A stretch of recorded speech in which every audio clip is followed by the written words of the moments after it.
Et les hommes de la ville ont fait ce que Jézabel leur avait dit de faire, et ce qui était écrit dans les missives qu'elle leur avait fait parvenir. Ils ont amené Naboth hors de la ville, et tous lui ont jeté des pierres jusqu'à ce qu'il meure. Et c'est ainsi que Jézabel a dit à Akab, « Lève-toi et prends possession du vignoble que Naboth a refusé de te céder pour de l'argent, car il ne fait plus partie du monde des vivants. » Notre lecture d'aujourd'hui était l'histoire de Jézabel, dont le nom est devenu symbole de femme cruelle et perfide.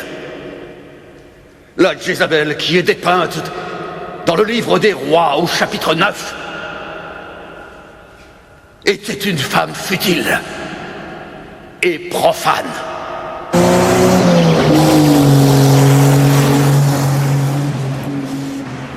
C'est elle qui a persuadé son époux Akab de tuer Naboth. Et il était quelle heure? Et elle fut punie pour cela. C'est elle qui a trouvé le corps? Oui, monsieur. Et en parlant de Jézabel, où est-il? Le Seigneur a déclaré: les chiens dévoreront Jézabel près du rempart de Jizréel. Elle s'est vendue pour faire le mal sous les yeux de notre Seigneur. Et le châtiment fut la mort.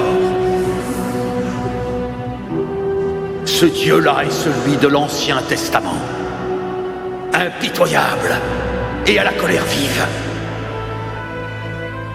Ceci est en contradiction avec notre foi chrétienne, me direz-vous.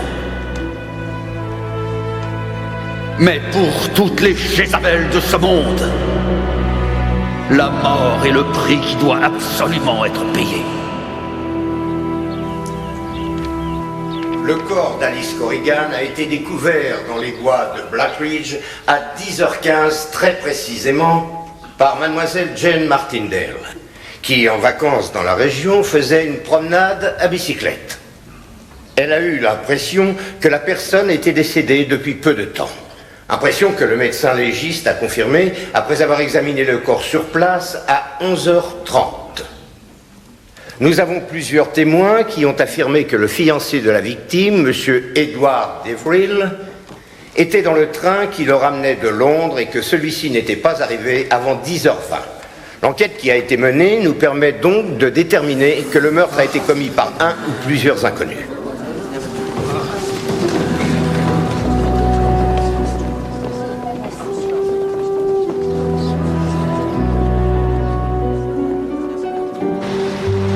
Tu vois, ils habitent là, au 3e étage. Ah oui, je m'en souviens maintenant. Tu as de leurs nouvelles? Oui, ils vont bien. Vous êtes vraiment très élégant, monsieur Poirot. Vous trouvez, Miss Lemon? Vous avez raison. Mais pour ce fameux dîner avec le capitaine Hastings, il est nécessaire que je fasse bonne impression, n'est-ce pas? Oui, et l'ouverture de son restaurant argentin, ce n'est pas rien. Ce sera une expérience intéressante de manger des spécialités argentines. Je ne savais pas que les Argentins avaient une cuisine particulière. Miss Lemon, êtes-vous certaine de ne pouvoir vous joindre à nous? Je suis horriblement en retard dans mon classement, monsieur Poirot, et vous n'aurez pas besoin de moi pour apprécier la soirée. Quelque chose ne va pas, monsieur Poirot? Qu'en pensez-vous, Miss Lemon? Il semblerait que cette veste est rétrécie. Ici, non? Oh, je n'ai pas l'impression. Mais peut-être avez-vous pris un peu de poids? Non. Non, Miss Lemon. Non, ce n'est pas possible. Rappelez-moi, je vous prie, de parler à mon teinturier dès demain. Avez-vous appelé un taxi? Il est déjà arrivé. Bon. Alors, je vais donc... Oh, El Ranchero.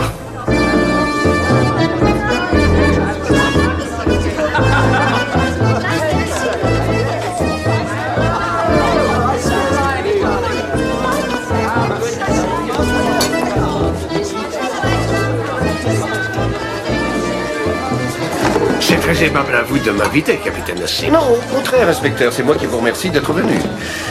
C'est une nouvelle aventure pour moi et j'apprécie que vous soyez là pour me soutenir. Et vous avez investi des sommes très importantes dans ce restaurant, mon cher Hastings. En effet, très importante, et c'est pourquoi cela compte beaucoup pour moi que vous soyez là le soir de l'ouverture. Cela ne peut pas nuire d'avoir une célébrité. Non, je ne pense pas être la seule célébrité présente ici ce soir, Hastings. Non, vous avez raison. Vous voyez cette jeune femme? C'est Arlena Stewart. Ah oui, l'actrice. Elle est ravissante, n'est-ce pas? C'est tout à fait le genre de personnage qu'il faut ici. Et l'homme qui l'accompagne, Hastings? Kenneth Marshall, c'est son mari. Oh. Est-ce que je peux me permettre? Nathan, que fais-tu là? Tu m'avais promis une danse. Tu te souviens? Vous n'y voyez pas d'inconvénient? Eh bien, pour être Tu franc, vas pas commencer, Kenneth. Nathan va repartir en Amérique dans peu de temps. Je ne le verrai pas pendant des mois. Bon, puisque tu insistes, Arlena... Va me commander du champagne. Arlena, il faut que je te parle. À propos de quoi? Il me faut de l'argent. Vous avez raison, elle est absolument ravissante. Elle a une façon de traiter son mari, et en public en plus. Si l'on pouvait tuer du regard, vos petites cellules grises travaillent en permanence, n'est-ce pas?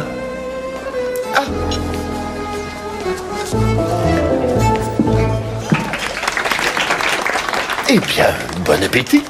Merci beaucoup.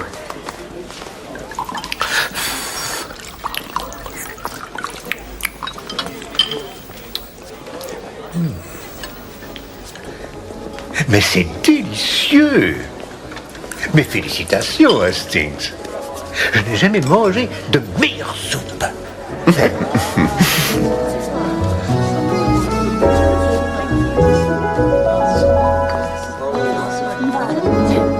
Vous n'appréciez pas le vin argentin, inspecteur? Non, je ne dirais pas ça, capitaine Hastings. Non, au début, moi non plus. Et puis c'est venu, je trouve qu'il voyage assez bien, non?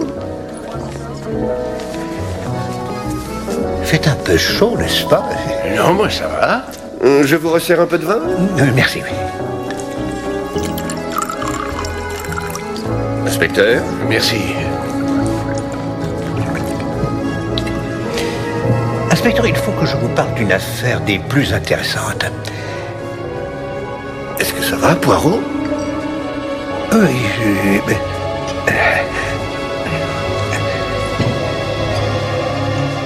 Non, en fait, je... Poirot! Oh mon Dieu, appelez une ambulance! Capitaine Hastings, monsieur l'inspecteur, est-ce que ça va aller? Oui, il va bien, il se repose. C'est grave à votre avis? Pour tout vous dire, Miss Lemon, il sera difficile de lui expliquer la cause du malaise. Avez-vous parlé au docteur? Absolument, il vient de quitter la chambre. Et que vous a-t-il dit? Je veux être examiné par un deuxième médecin. Je pense que nous devrions attendre, Poirot. Le docteur fait faire des analyses, il ne sera pas fixé avant une semaine. Mais moi, je sais, Hastings. Hercule Poirot n'est pas obèse. Pas au sens où vous l'entendez, mais médicalement parlant, vous l'êtes. Cela peut engendrer des problèmes cardiaques, ce qui a dû causer, enfin, vous savez. Et nous pouvons nous estimer heureux que ça n'ait pas été plus grave. Demain, vous pourrez rentrer à la maison. Mais il faudra vous soumettre à une certaine discipline. Beaucoup de repos, un peu d'exercice et un régime alimentaire.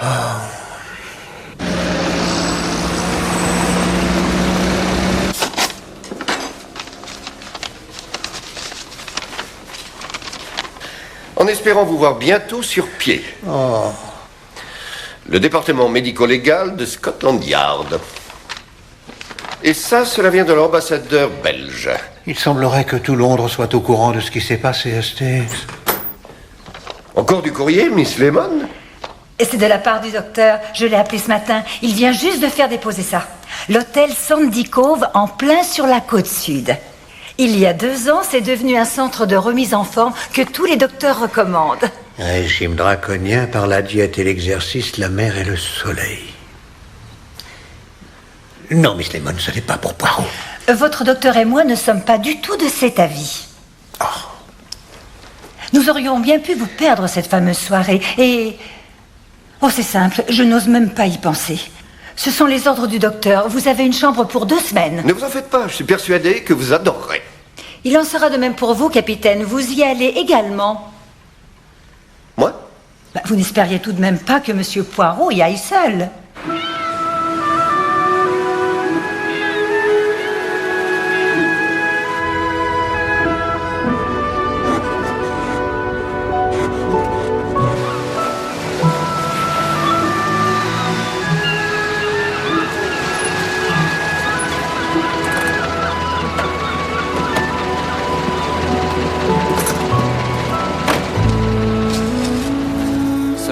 coûtera 2 livres et 9 centimes. Oh, merci beaucoup, monsieur.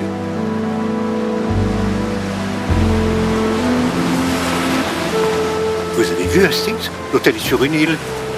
N'ayez aucune crainte, Poirot. Vous n'aurez pas à prendre le bateau. C'est cette chose qui nous emmène. Veuillez embarquer, nous partons dans 1 minute.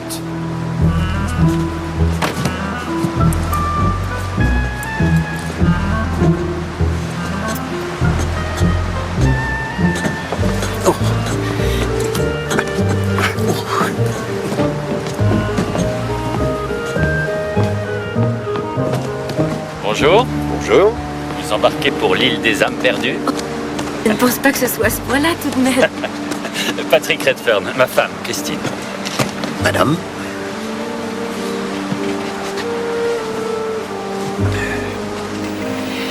Hercule Poirot.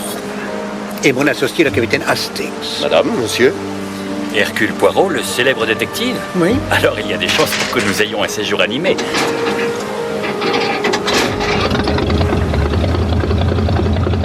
Ah, c'est parti.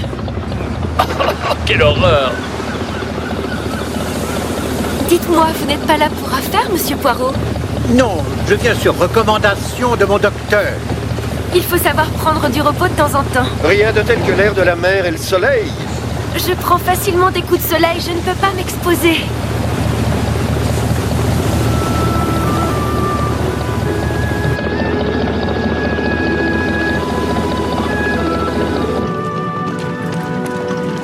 Regardez, Poirot, c'est Arlena Stewart. Souvenez-vous, elle était au Ranchero. C'est une soirée Hastings que je voudrais oublier. Oui, bien sûr. Oh Patrick, comment peux-tu oser? Quoi? Cette femme, Arlena Stewart, comme par hasard, elle est ici? Je n'étais pas au courant. Non, arrête de mentir. Je me demandais pourquoi tu voulais tant venir là. Maintenant, je sais. Christine! Tu savais qu'elle serait là et tu es venu pour la voir. Non! Il y a des moments où je n'arrive vraiment pas à te comprendre. Allons, chérie. Parfois, tu te comportes comme un monstre. Christine! Patrick, très cher. Ce n'est pas Christine que je viens d'apercevoir. Si, elle voulait s'abriter du soleil. Oh, cela me fait tellement plaisir de te voir. Oh, quelle merveilleuse surprise. Je suis très heureux, moi aussi. Oh, monsieur Poirot, une vieille amie à moi, ou plutôt toute nouvelle, Arlena Stewart. Madame? On s'est rencontrés à une soirée mondaine Et tout de suite, ça a été le coup de foudre. Combien de temps comptes-tu rester? 1 semaine. C'est merveilleux. L'endroit est charmant, mais les gens sont horriblement coincés ici. Arlena? Tu es en retard pour le tennis. Désolée, Kenneth, je ne peux plus jouer. Regarde qui vient d'arriver. Redford, Comment allez-vous, Marshall? tu avais dit que tu jouerais pourtant. Et tu sais bien que Rosemonde nous attend. Tu lui diras que j'ai mal à la tête. Viens avec moi. Je vais te montrer les environs. Ah, je ne me suis pas fait enregistrer. Tu feras après. Par ici. Pourquoi tu la laisses te traiter comme ça? Lionel. Je la déteste. Tu n'aurais jamais dû te marier avec elle.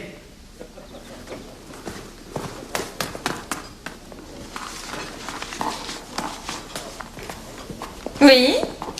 Hercule Poirot et capitaine Hastings. Mais bien sûr, monsieur Poirot. Bienvenue à l'hôtel Sandy Cove. J'espère que votre séjour sera très bénéfique à votre santé. Merci, madame. J'ai reçu une lettre de votre médecin et vous serez heureux d'apprendre que j'ai composé tout un programme en vue de votre séjour. Nous associerons les bienfaits naturels de la mer et du soleil au confort de notre salle multisport, de notre piscine intérieure, de notre sauna et de notre thérapie aux huiles chaudes, plus des exercices très toniques et un régime alimentaire très strict. William, vous allez conduire monsieur Poirot et le capitaine Hastings à leur chambre, je vous prie? Oui, mademoiselle Castle. Le déjeuner est servi à 13h précises.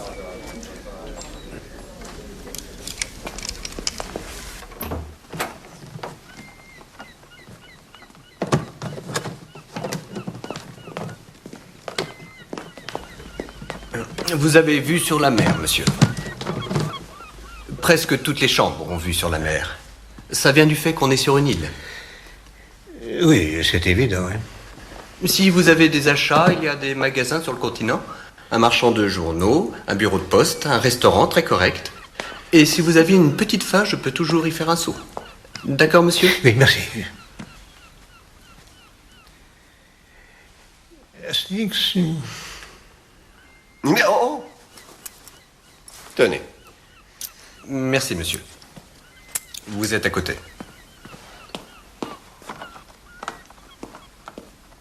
Parfait.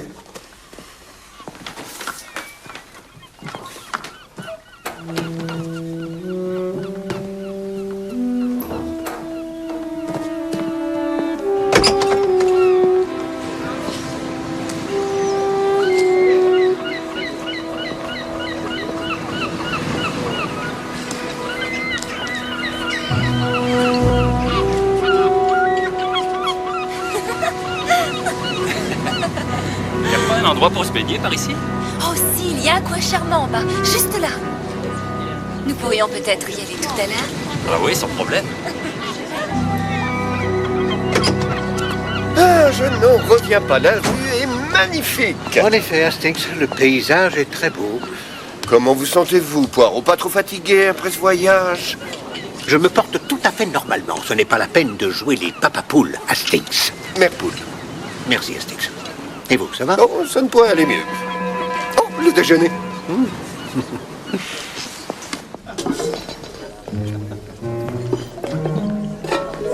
Merci. Ah.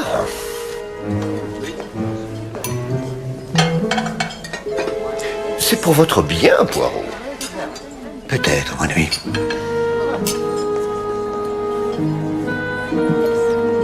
À votre santé, bien sûr. À la vôtre, ça va de soi.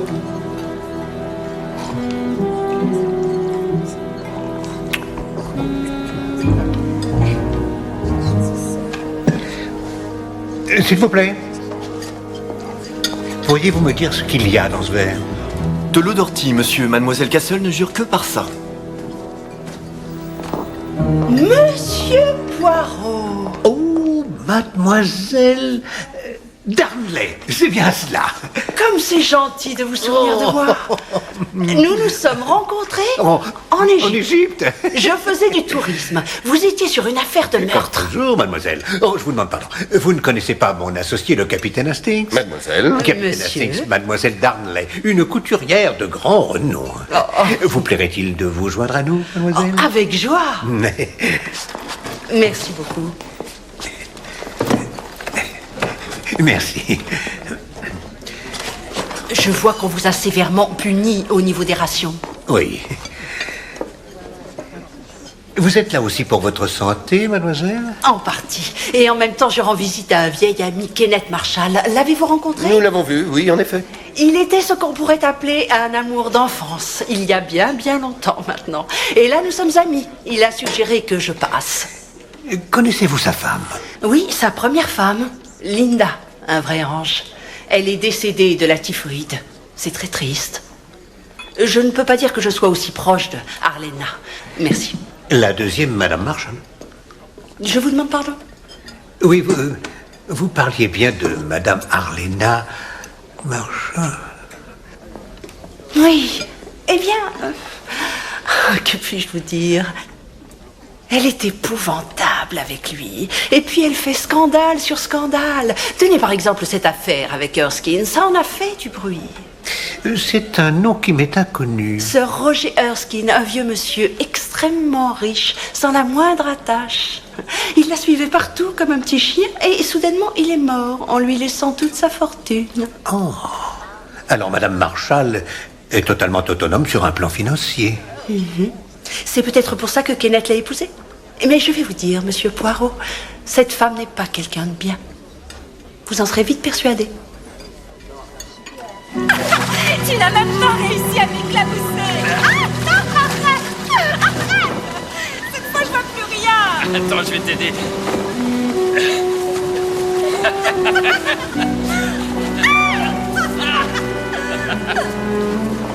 Vous ne trouvez pas que la vue est magnifique? Oh si, magnifique. Mademoiselle Brewster, Emily Brewster. Mademoiselle. Quant à moi, je vous reconnais, vous êtes Hercule Poirot. Exactement. Et vous êtes certainement le capitaine Hastings. C'est exact. Tout le monde sait déjà que vous êtes sur l'île.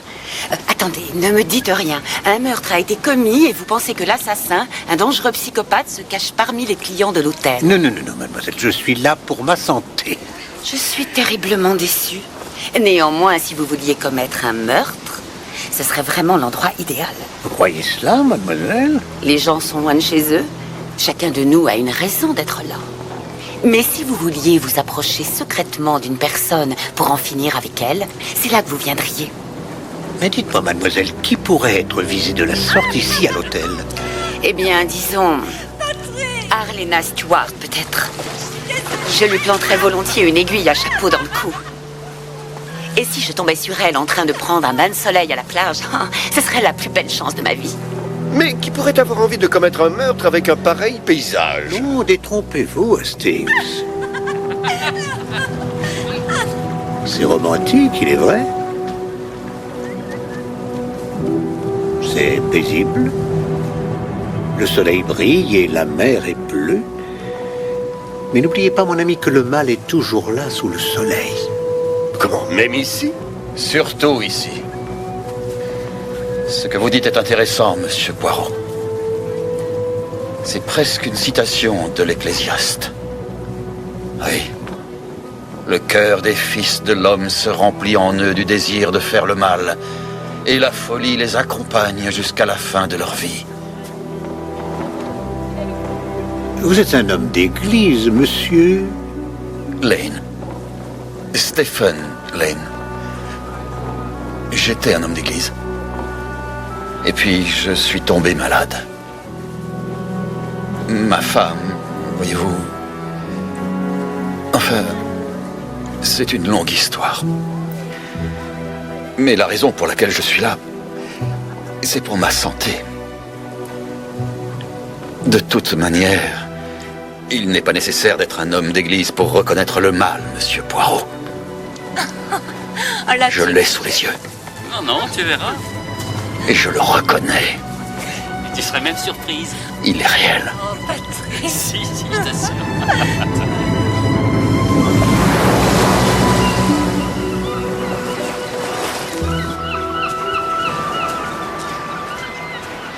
Ce doit être l'échelle qui mène à Pixie Cove. Pardon? Cela signifie la baie des lutins, c'est le nom du lieu. Ah, pour moi, surtout, c'est un lieu en pente et trop dangereux. Hastings, avez-vous vu le bateau avec une voile rouge? Oui, je l'ai remarqué ce matin. C'est étrange, cette couleur, n'est-ce pas? Bon, je ne m'étais pas posé la question. Mais oui, elle devrait être blanche. Et je dirais également que c'est un endroit étrange pour amarrer un bateau. Monsieur Poirot? Monsieur? Je m'appelle Barry. Major Barry. Major? Je faisais une promenade quand je vous ai aperçu. Je me demandais quelle était la raison de votre présence à l'hôtel Sandy Cove. Je suis là pour la même raison que les autres. Pour ma santé. Vraiment? Si vous voulez en croire l'expérience d'un vieux soldat, cette île n'est certainement pas l'endroit le plus sain que vous puissiez trouver en ce moment. Mais ce que j'en dis...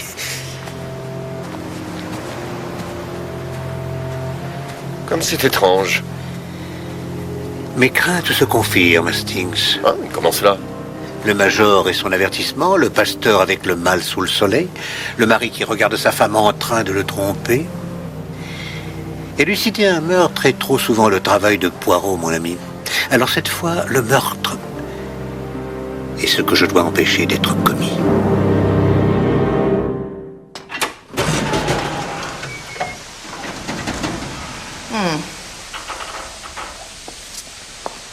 La cabine à vapeur est très largement utilisée dans les Amériques, monsieur Poirot. Elle purifie la peau et elle est également recommandée pour améliorer la circulation du sang et faciliter la respiration. Pour moi, c'est quelque chose de tout nouveau, madame. Je suis persuadée que vous allez adorer.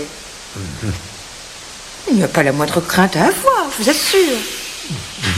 Qu'en pensez-vous, monsieur Blatt? Allons, monsieur Poirot.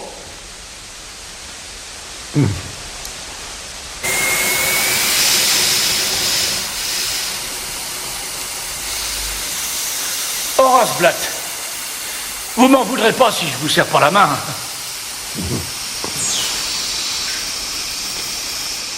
Hercule Poirot. Le célèbre détective, c'est ça? Vous êtes là pour le boulot? Non, non. On dirait pas, en tout cas. C'est bien ici, hein? Bon, c'est pas comme Deauville ou comme Nice, mais c'est correct.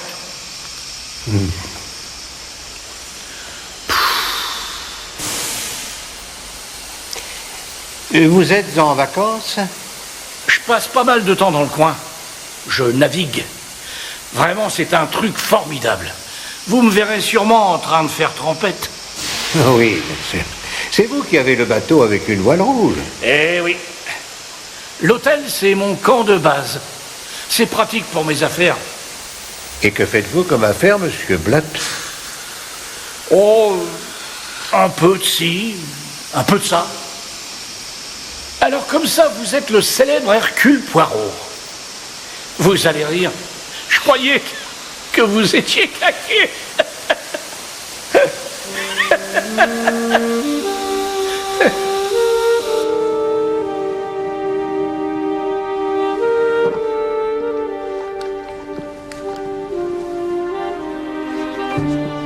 Non, vraiment, ça me dépasse complètement.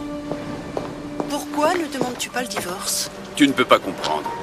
Ne va pas me faire croire que tu l'aimes. Ça n'a rien à voir avec ça. Je suis marié, c'est tout. Et ton bonheur non plus n'a rien à voir là-dedans? Il n'est absolument pas question de mon bonheur. Tu es peut-être un peu trop fier, tu ne crois pas? Et Lionel? Eh bien quoi? Tu ne vois pas qu'il est malheureux? Oh, je suis capable de m'en occuper. J'en suis certaine, mais vous seriez tellement mieux tous les deux si tu te débarrassais d'elle. Tu voudrais que je divorce? Oui, bien sûr. Arlena est ma femme. Un point, c'est tout. Jusqu'à ce que la mort vous sépare. Absolument. Je vois.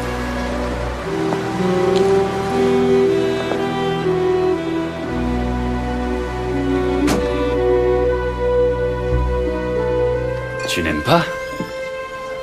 Dans ce cas, pourquoi tu ne commandes pas autre chose? Bonsoir. Monsieur Poirot. Ah, vous voilà, Poirot. Que puis-je vous offrir? Oh, Hastings, merci, c'est très aimable. Une petite crème de cassis. Une crème de cassis? Oui. Je suis désolé, monsieur. Vous n'y avez pas droit. Plaît-il? Vous n'avez pas droit à l'alcool. Ce sont les ordres de mademoiselle Castle. Oh, pas de chance, monsieur Poirot. Ça va être le dîner dans 1 minute. Remarquez, il n'y a pas de quoi fouetter un chat. Venez donc vous asseoir ici, monsieur Poirot. Merci, mademoiselle Brewster. Capitaine. Ça a été quelque chose de très difficile pour moi. Mais heureusement, je m'en suis remis. Oh mon Dieu. Merci. Je disais donc, en parlant de ma promenade sur l'île, que je m'étais rendu jusqu'à Pixie Cove. Et la grotte, l'avez-vous trouvée? Oh, bon sang. Oh. Est-ce que je peux être maladroit? De quelle grotte parlez-vous? J'ai entendu dire qu'elle était située à Pixie Cove. Il paraît qu'elle est difficile à trouver, qu'il y a juste une fissure dans le rocher et qu'ensuite, voilà que ça s'ouvre. Et qu'à l'intérieur, vous trouvez un trésor. Il n'y a que dans les livres pour enfants qu'on voit ça. Tout le monde sait bien que c'est impossible. Lionel, allons. Tu as tout à fait raison, trésor. Alors, qui voudrait faire un tennis demain matin? Qu'en diriez-vous, monsieur Poirot? Oh, non, c'est très aimable à vous, mademoiselle, mais je crois que le tennis n'est pas fait pour moi. Je veux bien. Enfin, s'il n'y a pas trop de soleil. Et vous, capitaine Hastings? Oh oui, j'ai apporté ma raquette. Et je ferai le 4e si ce n'est pas trop tôt. J'ai du travail demain matin. Eh bien, est-ce que tout le monde est partant pour midi? Moi, ça me va. C'est le dîner, ça y est. Je suis affamée. J'espère qu'il n'y aura pas de la soupe aux choux. Madame Marshall, on vous demande au téléphone. À cette heure-ci, qui cela peut-il être? Roger, Charlie, Dominique ou Michael? Comment puis-je deviner? Ne m'attends pas, je voudrais me repoudrer le nez. Après vous, mademoiselle Brewster. Je vous remercie. J'ai tellement faim, ça doit être l'air de la mer.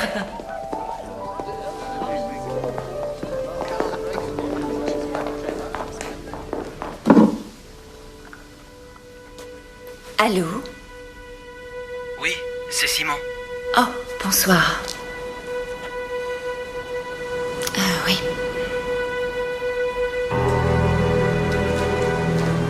C'est que c'est un peu difficile en ce moment.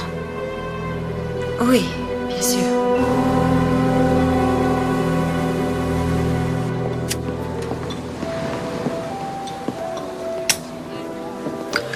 Bonsoir, monsieur Poirot. Monsieur.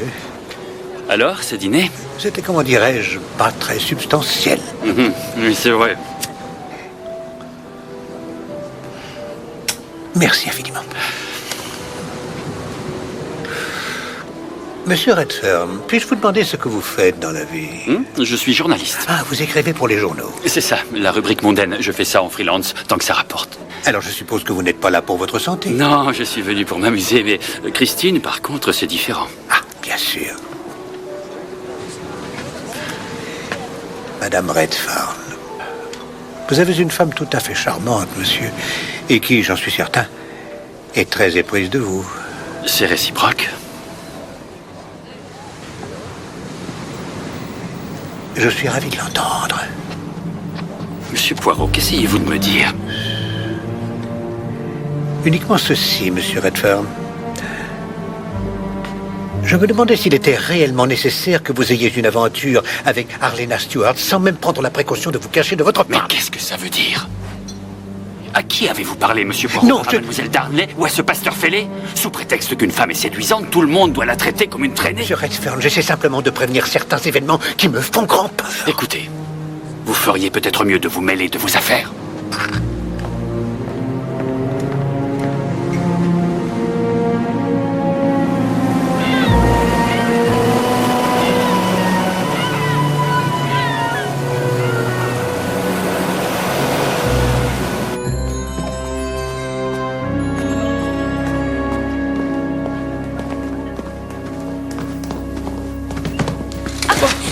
Lionel, où êtes-vous allé? Eh bien, sur le continent, à la bibliothèque. Ah, je vois. J'avais l'intention d'aller à Gull Cove pour faire quelques croquis avant le tennis. Pourquoi ne viendriez-vous pas? Eh bien, vous pourrez vous baigner un peu. Allez, vous n'allez pas rester enfermé toute la journée à lire. Bon, d'accord. Je vous retrouve ici dans 1 heure, autrement dit à 10h30.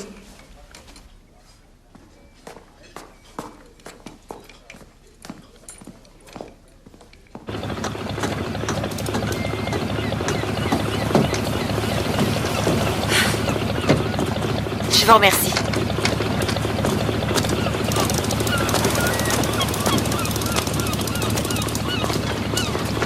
Bonjour, comment allez-vous? Vous avez fait une bonne promenade? Très bonne, merci. Je vais faire la traversée, moi aussi. J'ai des amis sur le continent. Bonne journée. Dites-moi, quand repartez-vous? Dans quelques minutes, monsieur. Bien.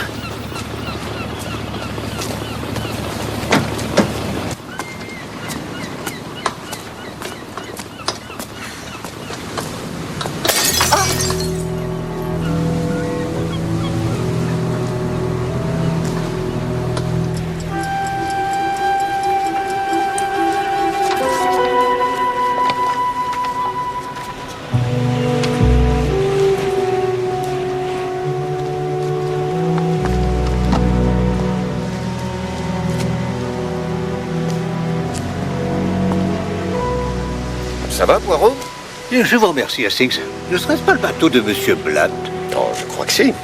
C'est étrange, n'est-ce pas? Aujourd'hui, il a une voile blanche. Oui. Alors, que ressentez-vous, Poirot? Vous faites allusion à ma santé, Hastings? Ou à mes sentiments par rapport à ce qui se passe sur cette île où je suis confiné? Aux deux, en fait. Je vais devoir téléphoner à Miss Lehman aujourd'hui. Elle voulait un rapport quotidien. Vous pourrez lui dire que je ne sais pas encore. Madame Stewart, allez-vous faire une promenade en mer? Monsieur Poirot, capitaine Hastings, comment allez-vous? C'est exact. J'ai prévu d'aller faire une balade jusqu'à Pixie Cove. Mais s'il vous plaît, ne le dites à personne. Et pourquoi? Tout le monde ici épie mes moindres mouvements. Et j'aimerais bien être seule pour une fois.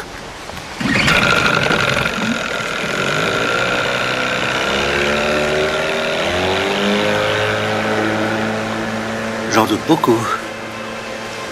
Comment pense-t-elle nous faire croire ça? Vous croyez qu'elle va retrouver quelqu'un? Ce n'est pas impossible, en effet.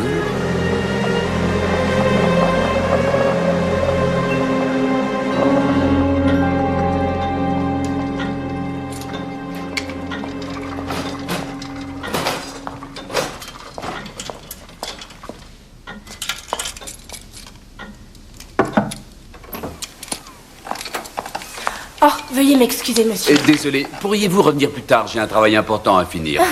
Laissez la porte ouverte, je vous prie. Il fait un peu chaud ici.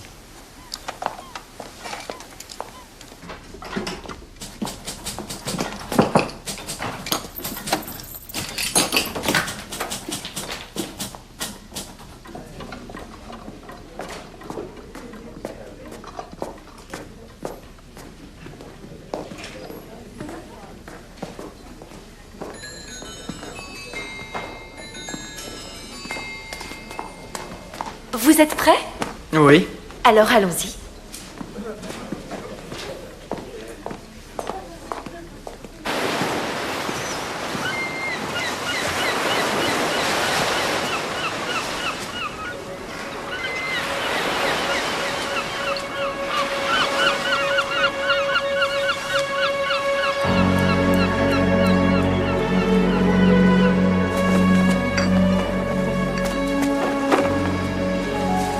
Monsieur Poirot.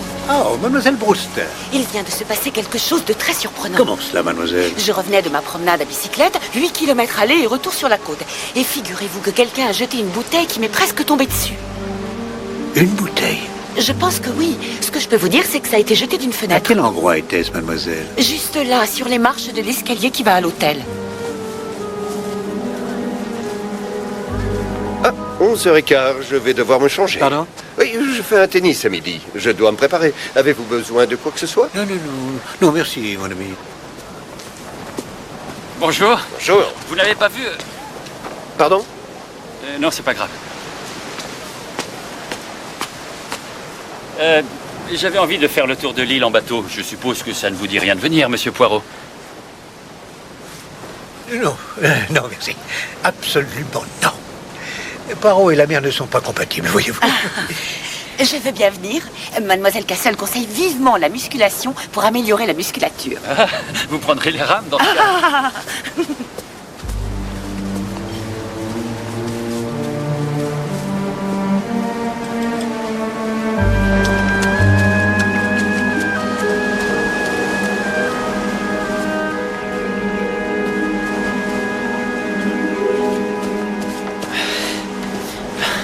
Alors?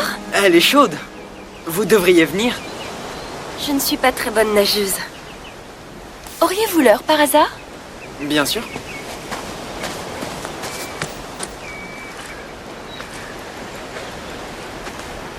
Il est 11h45. Vous n'aviez pas un tennis à midi? Oh, je vais devoir courir et me changer en vitesse. Est-ce que ça va aller si je vous laisse seule? Sans problème, Madame Redfern.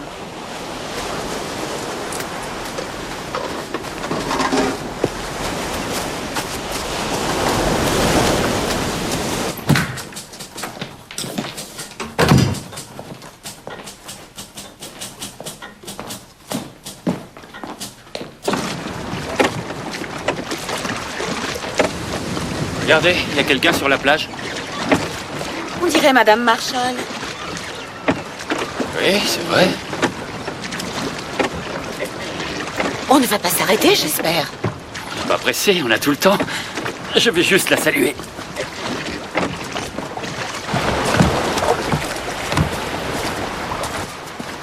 Arlena? Vous voyez bien qu'elle dort. Je ne sais pas. Arlena? Arlena? Est-ce que ça va? Oh mon Dieu. Elle est morte. Elle a été étranglée. Elle est morte. Vous en êtes sûr? Son pouls ne bat plus. Elle ne respire plus. Il faut prévenir la police. Il ne faut toucher à rien, vous Bien savez. sûr, mais comment faire? L'un de nous deux va devoir rester ici, avec le corps. Qui a pu faire ça? Qui a pu faire ça? Je ne veux pas rester. Vous, attendez là, je vais y aller. D'accord. Il y a un agent de police à Lasercombe Bay. Non, Poirot. Prévenez Monsieur Poirot. Il saura quoi faire. Je ne pourrai pas emprunter l'échelle. Je vais prendre le bateau. Le vent est avec moi. J'essaie de faire Allez-y, vite. bon sang!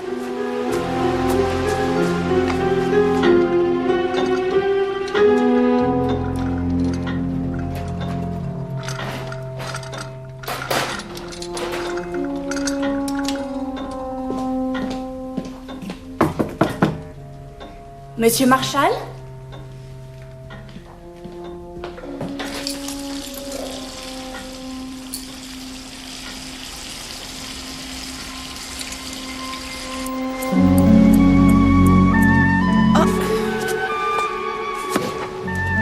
Kenneth? Je suis le premier, est-ce que je vois? Après moi, oui. Tu as fini? Comment ça? Le travail que tu avais à faire. Oh oui, bien sûr. Hastings. Quelle heure est-il, je vous prie? 11h59. Pourquoi? Bonjour. Je ne suis pas en retard au moins? Non, en fait, vous êtes juste à l'heure. Monsieur Poirot! Monsieur Poirot! Monsieur Poirot! Ah, Hastings, voilà exactement ce que je craignais. Monsieur Poirot, heureusement vous êtes là. Il s'agit d'Arlena Stewart. Elle est morte.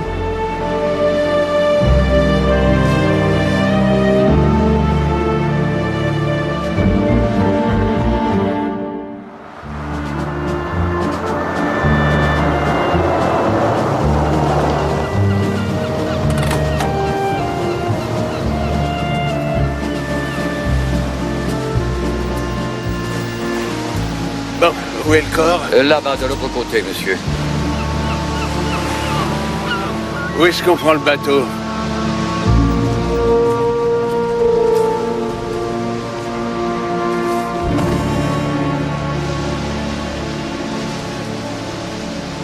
Il a été étranglé, c'est évident. Et avec des mains extrêmement puissantes. Ça devait être un homme. Je suis également de cet avis, inspecteur. On a de la chance dans un sens. L'île est petite, on sait à quel moment le corps a été découvert et le décès a dû avoir lieu dans les 10-20 minutes avant. Ça devrait être facile de savoir où étaient les uns et les autres. Où étiez-vous? Alors quel genre de femme était cette Arlena Stewart? C'était quelqu'un qui adorait flirter. Elle avait un comportement scandaleux avec Patrick Redfern. C'est lui qui l'a trouvée? Oui. Vous disiez qu'elle était mariée, Poirot. Son mari était au courant de ce qui se passait? Apparemment, oui, inspecteur. Nous sommes à peu près certains que M. Kenneth connaissait le comportement de sa femme. Eh ben voilà, ça nous fait un mobile, Poirot. Regardez, inspecteur. Ce sont des lunettes. Des lunettes d'homme.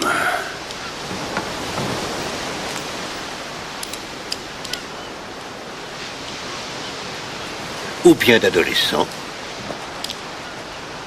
Je suis désolé, je ne peux rien faire. L'hôtel est fermé, toute l'île est fermée, vous allez devoir partir. Mais on vient juste d'arriver. Qu'est-ce qui se passe, sergent? Ces deux hommes sont arrivés par le tracteur, inspecteur. Ils disent qu'ils sont ornithologues. Nous venons ici très souvent. Vous n'avez pas le droit de nous empêcher d'entrer. Nous avons tous les droits. Je fais une enquête sur un meurtre et personne n'entrera ou ne sortira tant que je n'en aurai pas donné l'autorisation. Mais nous Amenez-les avons... sur le continent. Oui, inspecteur. Allez, dépêchons.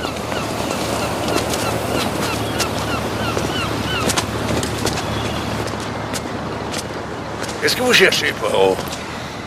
Inspecteur, les deux arrivants que nous venons de voir... Les ornithologues? C'est cela, ouais. N'avez-vous pas remarqué quelque chose d'étrange chez eux? Non. À moi, si. Ils n'avaient pas de jumelles. Très bien, Hastings. Vous commencez à apprendre. Ah, voilà.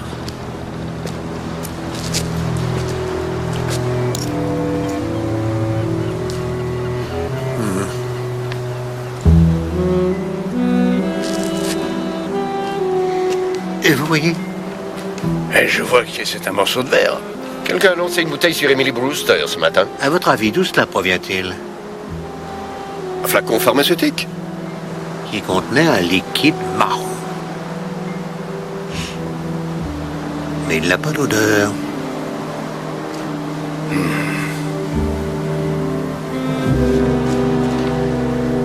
Je suis vraiment sous le choc.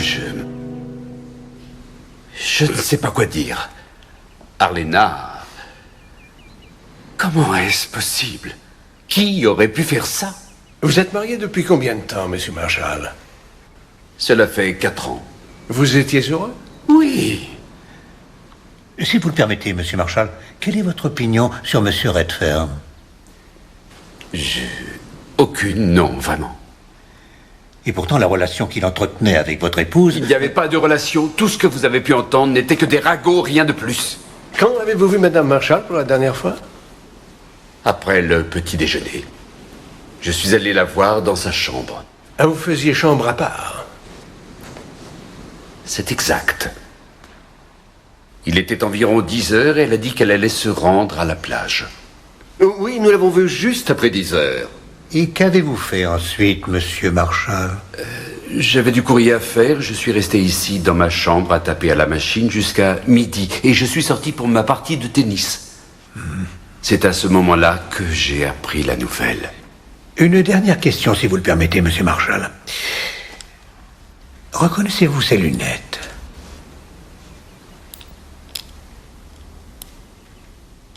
Oui, ce sont celles de Lionel. Où les avez-vous trouvées? Ce n'est pas important.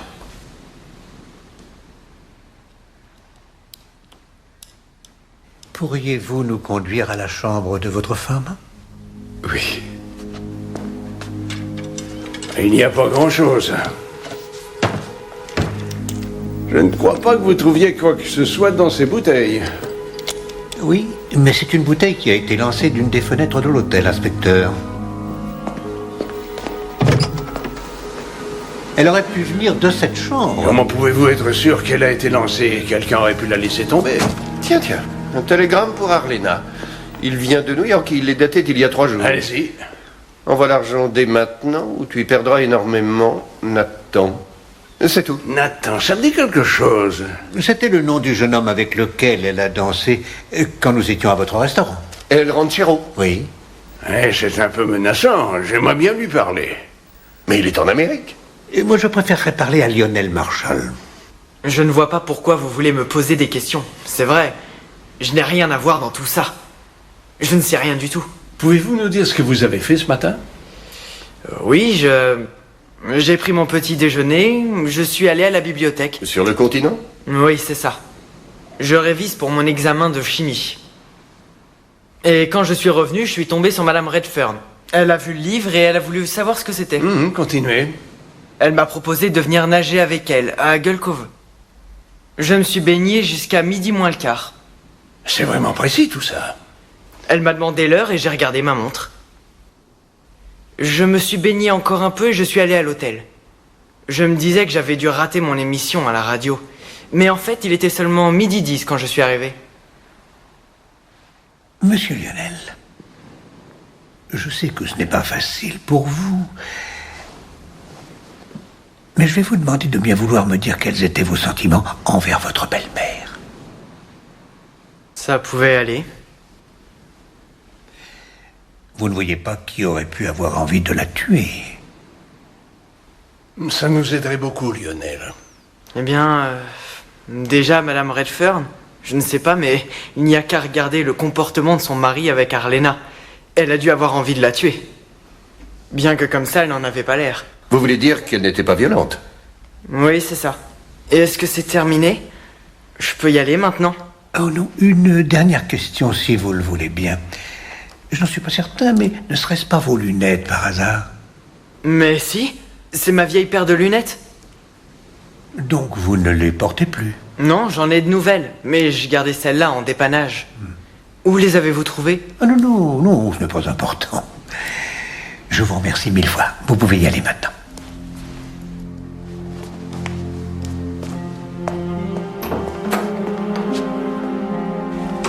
Je trouve ça très pénible d'avoir à interroger un garçon de 17 ans. Bien sûr. Mais c'est un garçon dont les mains ont la taille de celle d'un homme.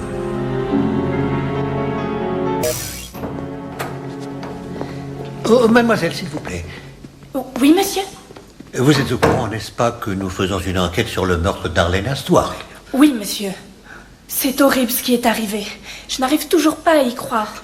C'est vous qui étiez responsable du nettoyage des chambres ce matin entre 10h et midi? Oui, monsieur. Mademoiselle, pourriez-vous nous dire si vous avez vu ou entendu quelque chose d'inhabituel? Non, pas vraiment, monsieur. Il n'y avait personne, sauf monsieur Marshall qui était dans sa chambre. Vous l'avez vu? Oui, je l'ai vu vers 10h15, au moment où j'allais faire les lits. Je ne l'ai pas revu après. Il aurait donc pu quitter sa chambre? Ah non, monsieur, je savais qu'il était là. Il tapait à la machine. Mademoiselle, auriez-vous aperçu dans l'une des chambres une bouteille qui ne serait plus là maintenant et qui, éventuellement, contenait quelque chose d'étrange? Eh bien, Madame Marshall avait du parfum, bien sûr. Et Monsieur Lane. Le pasteur. Sa salle de bain est remplie de bouteilles. Et pourriez-vous nous y conduire, mademoiselle?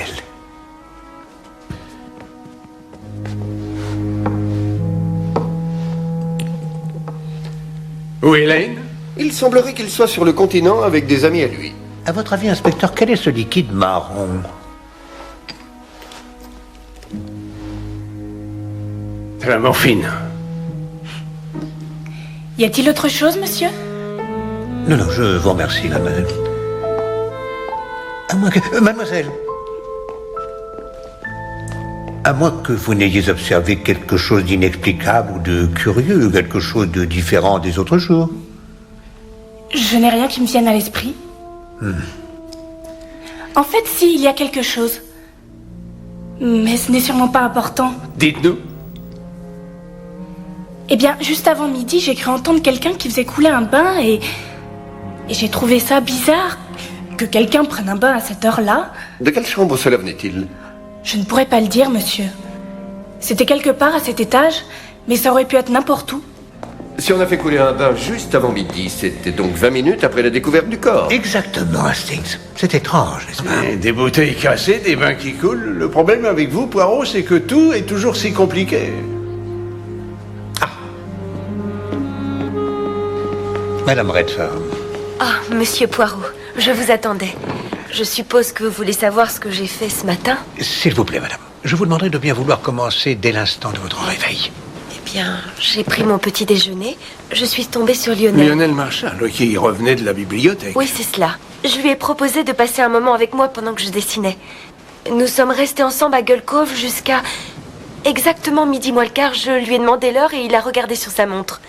Ensuite, je suis rentrée à l'hôtel, je me suis changée et je suis arrivée sur le court de tennis à midi précise. Et c'est là que nous avons appris. Et avez-vous vu Arlena Stewart ce matin? Non, je ne voulais pas la voir. Avez-vous été surprise par sa mort? Surprise? Non. Ça m'a choquée. Mais je ne peux pas dire que j'ai été surprise. Vous savez, ce genre de femme provoque souvent des choses sordides. Le chantage, la jalousie, la violence. Du chantage? Comment ça? Bien, j'ai surpris une conversation. C'est-à-dire? Hier soir, Madame Stewart a eu un appel téléphonique. C'est exact, c'était juste avant dîner. Je passais par là et j'ai entendu ce qu'elle a dit à son interlocuteur. Ce n'est pas bien d'espionner, je suis d'accord. Non, je vous en prie. Si j'ai bien compris, quelqu'un lui demandait de l'argent. Elle a dit qu'elle ne pouvait plus en avoir. Et qu'elle allait tout raconter à son mari, ce sont exactement ses paroles. Vous n'avez pas entendu de nom? Vous ne savez pas si c'était une femme, un homme? Je n'en ai aucune idée. Je ne voulais pas être surprise, surtout par elle. Alors je me suis dépêchée d'aller dîner. Mais je suis persuadée que c'était bien du chantage.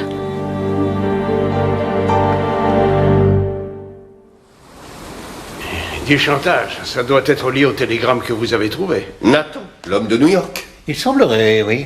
Mais ça n'a pas de sens. Arlena n'avait pas d'argent pourtant. Au contraire, inspecteur, cette personne possédait une fortune. Oui, le scandale Erskine. Sir Roger Erskine lui aurait laissé absolument tout ce qu'il avait. Ah, ce serait intéressant de savoir ce qu'il en reste maintenant. Absolument, inspecteur. Il doit avoir un avocat ou un conseiller financier. Et si on demandait à son mari, non? Non, oh, surtout pas, inspecteur. Je crois qu'il est préférable de ne pas informer Monsieur Marshall de tout cela. Miss Lemon, elle va se charger des recherches pour moi.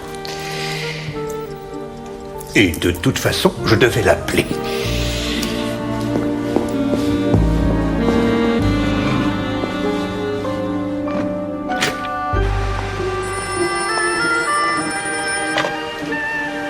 Oui, monsieur Poirot, je suis encore là. Comment allez-vous? Oh, monsieur Poirot, il était bien entendu que vous ne deviez pas travailler. Oui, très bien.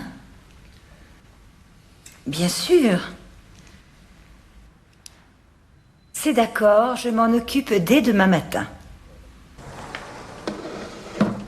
Normalement, Miss Lemon, je ne devrais absolument pas vous donner ces informations qui sont confidentielles. Oui, je comprends très bien, monsieur Applegood. Cependant, je dois dire que la banque était très inquiète au sujet de Madame Marshall. Et étant donné les circonstances de son décès, Et le fait que M. Poirot soit concerné par cette affaire... Il y a 6 semaines, Madame Marshall est passée à mon bureau et m'a demandé de retirer une très grosse somme d'argent de son compte en banque. La somme devait être réglée en titre au porteur. A-t-elle dit à quoi cet argent devait servir? Bien sûr que non. J'ai essayé de savoir quelles étaient ses intentions, mais elle m'a dit que ça ne concernait personne d'autre qu'elle. Je n'ai pas insisté, évidemment. Comment était-elle, Monsieur Applegood? Semblait-elle nerveuse ou inquiète? Ni l'un ni l'autre. Elle avait l'air très déterminée. C'est sûrement la meilleure façon de la décrire. Je suppose que vous ne pouvez pas me dire de quelle somme il était question. Oh, ça n'a plus beaucoup d'importance maintenant. Elle a retiré la totalité. Il ne reste plus rien de sa fortune.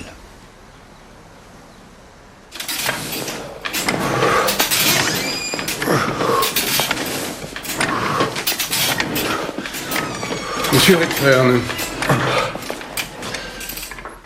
Ah, je me demandais quand vous alliez venir me parler. Vous êtes policier? Inspecteur Japp de Scotland Yard. Ah oui.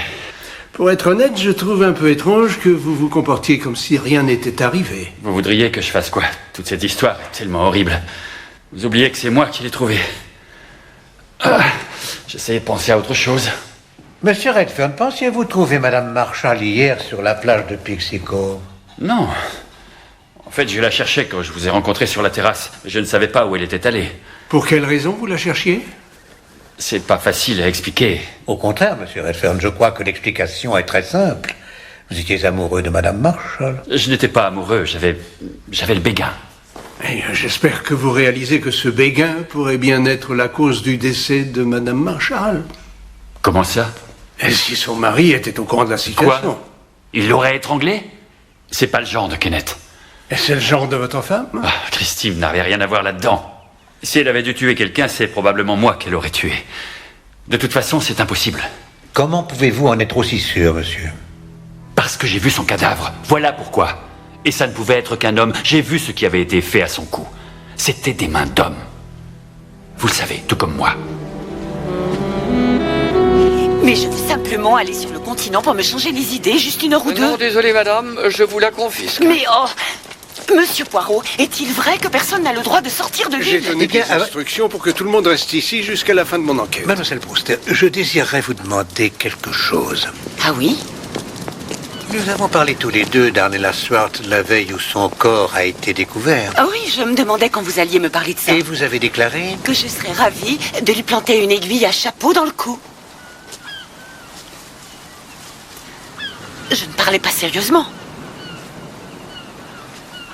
Il y a 1 an, j'ai décidé de coproduire une pièce de théâtre. Elle avait le premier rôle. Mais après la première représentation, elle a disparu. Et donc vous avez perdu votre argent? Absolument tout. Évidemment, j'étais très fâchée, mais c'était réellement stupide de dire ça et je ne le pensais pas. C'est tout de même une drôle de coïncidence. Je n'étais pas dans le coin quand ça s'est passé. Et Monsieur Redfern était avec moi quand on l'a trouvé. Ça a dû vous faire un grand choc quand vous avez découvert le corps. C'était horrible. À première vue, on n'aurait pas dit qu'elle était morte. C'était comme si elle prenait un bain de soleil. Puis vous vous êtes approché un peu plus près. Je me suis aperçue qu'il y avait quelque chose de pas naturel chez elle. Ses bras. Et sous son bronzage, elle avait un joli bronzage avant même d'arriver ici. Et là, elle avait comme une pâleur. Et la pâleur d'un cadavre. Exactement. Jamais je ne pourrai l'oublier. Monsieur Blatt? Est-ce que le tracteur s'en va? Parce que si c'est le cas, je rentre Non, chez monsieur, moi. personne n'est autorisé à quitter l'île. Quoi? On vient de me dire la même chose. Ha! Vous ne m'empêcherez pas de partir. Je prendrai mon bateau s'il le faut. Je n'essaierai même pas à votre place. Monsieur Blatt, j'aimerais savoir pourquoi votre bateau était ancré près de la plage de Pixie Cove la veille de la mort d'Arlena Swart.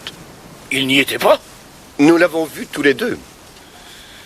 Peut-être que j'étais allé me baigner. Je ne me souviens plus vraiment où il était. Je me suis arrêté, c'est ça. Et je me suis baigné. Combien de temps vous allez nous garder? Aussi longtemps qu'il le faudra.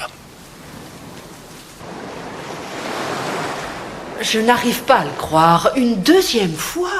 Comment Comment se fait-il que lorsque vous arrivez quelque part, les gens se mettent à tomber comme des mouches? J'ai rencontré mademoiselle quand j'étais en Égypte. Mademoiselle, puis-je vous présenter l'inspecteur Japp de Scotland Yard? Mademoiselle? Si vous le voulez bien, venons-en directement au fait. Inspecteur, prenez place. Merci, mademoiselle.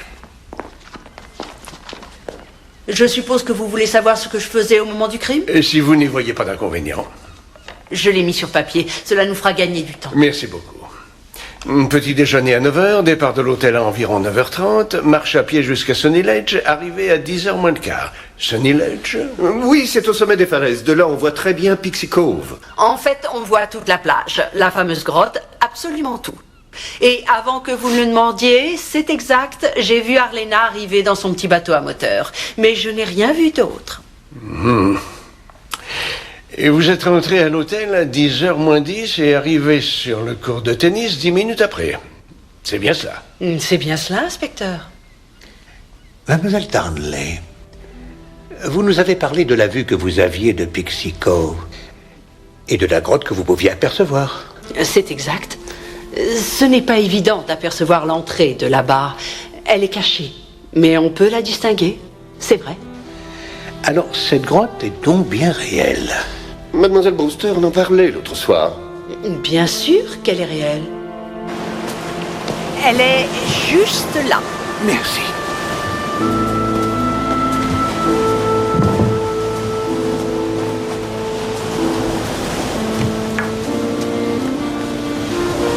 Oh, Hastings, le meurtrier ne devait pas souffrir comme moi du mal de mer. Je vous demande pardon? J'ai dit le mal de mer. Oh, oui, il devait être très en forme physiquement. Oui, c'est évident. Descendre les échelles, traverser la plage et retour à toute vitesse, ça fait beaucoup. Ouh. Mademoiselle? Vous voyez là-bas? C'est l'entrée. Bon, vous nous attendez là, mademoiselle Darnley. Oh. Ah, c'est bien une grotte. Bon, ça va.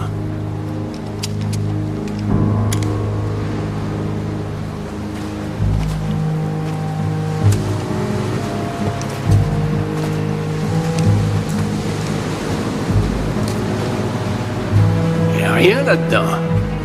Il n'y a rien à voir, inspecteur, mais par contre, ça sent. Oui, je sens les algues. Le parfum, n'est-ce pas? Hastings, vous souvenez-vous d'un parfum que j'ai respiré lorsque nous étions dans la chambre d'Arlena Stewart? Vous pensez que c'est le même? Oui. Tiens, il y a des traces de pas.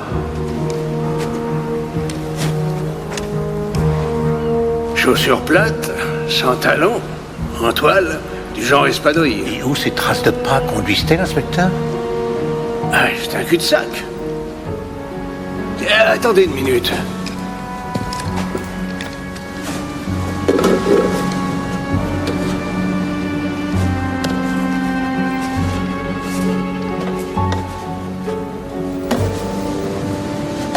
Des sandwichs? Rien n'est moins sûr.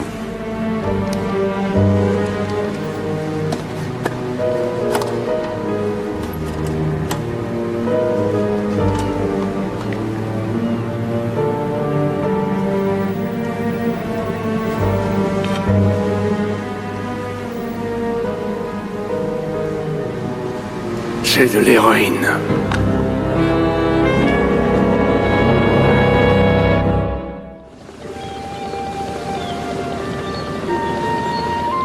Ça change tout, Poirot. De la drogue, voilà ce dont il était question. Peut-être, inspecteur. Mais si vous voulez mon avis, ça ne fait aucun doute. Pourquoi allons-nous sur le continent, Poirot? Qu'est-il de si important pour l'enquête? Ce n'est pas important, Hastings. C'est vital, dirons-nous.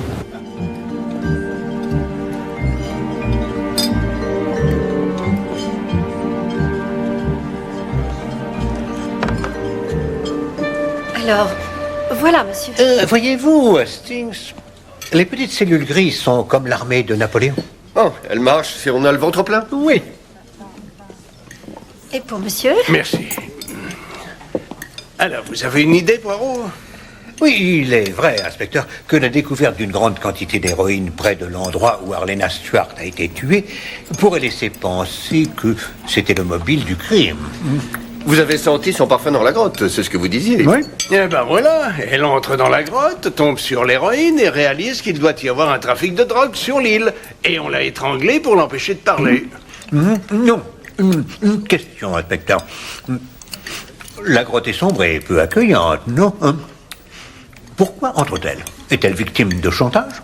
Qu'y avait-il dans la bouteille qui a été lancée sur Mademoiselle Brewster?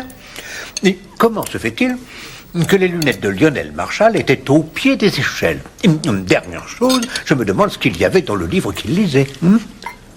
Oh, ça fait plaisir de vous voir à nouveau en forme, Poirot. Bien un bon petit dessert et vous aurez probablement tout résolu.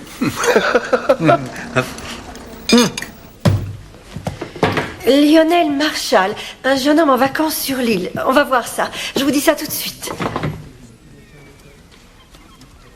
Ah, il a emprunté un livre hier matin. Ah oui, je me souviens bien maintenant. Je trouvais que le choix qu'il avait fait était étrange, mais il a dit que c'était pour un travail scolaire. Et comment s'appelait ce livre, je vous prie, madame? Produits chimiques dangereux et poison.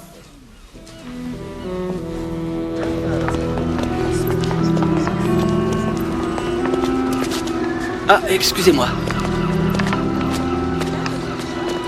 Et pourquoi ils sont encore là, ces deux-là? Ils viennent peut-être chercher un livre sur les oiseaux. Tout cela commence à avoir un sens. Vous voulez parler de Lionel Marshall?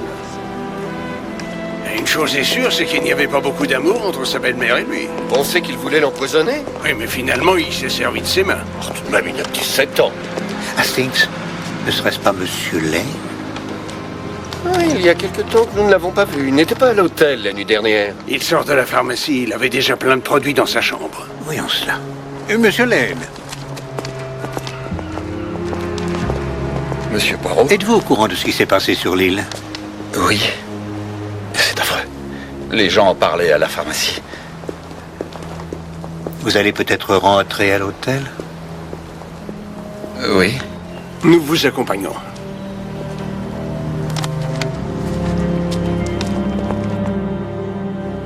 Je n'ai pas bougé du continent.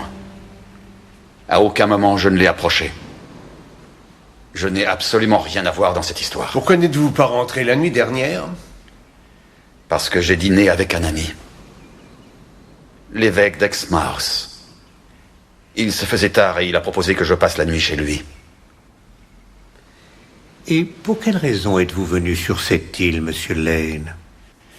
Comme je vous l'ai déjà dit, j'ai été malade. J'avais besoin de repos à cause de mes nerfs. Et vous êtes pasteur? J'étais pasteur. J'étais à Saint Matthew, à Blackridge, dans le Kent. J'ai dû partir. Pour quelle raison? Il y a eu un scandale. Ma femme. Oui, elle m'a quitté. Elle est partie avec un des membres de ma congrégation. Cette femme était mauvaise. Elle aurait mérité d'être punie. J'ai une question un peu délicate à vous poser. Seriez-vous de temps en temps amené à prendre de la drogue? Je prends un opiacé qui m'a été prescrit par mon médecin. C'est pour me soigner les nerfs, mais c'est parfaitement légal, inspecteur. Je n'ai rien fait de mal, vous entendez? Un opiacé, curieux tout de même. N'avez-vous pas été interpellé par le nom du village dont il a parlé? Blackridge? Blackridge? Attendez une minute. Alice Corrigan. Ce meurtre n'a jamais été élucidé, n'est-ce pas? Elle avait été étranglée elle aussi il y a 2 ans. Pensez-vous qu'il y ait un lien? Je veux bien croire aux coïncidences, mais le pasteur vient d'un endroit où il y a eu un meurtre inexpliqué, il arrive ici la même chose. Nous devrions peut-être reposer quelques questions. Encore une tâche pour l'irremplaçable Miss Lemon.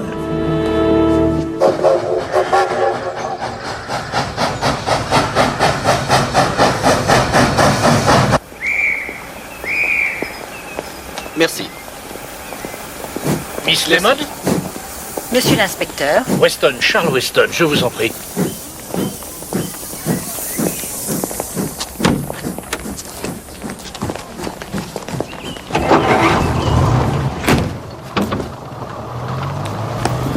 Alors, comment va Monsieur Poirot?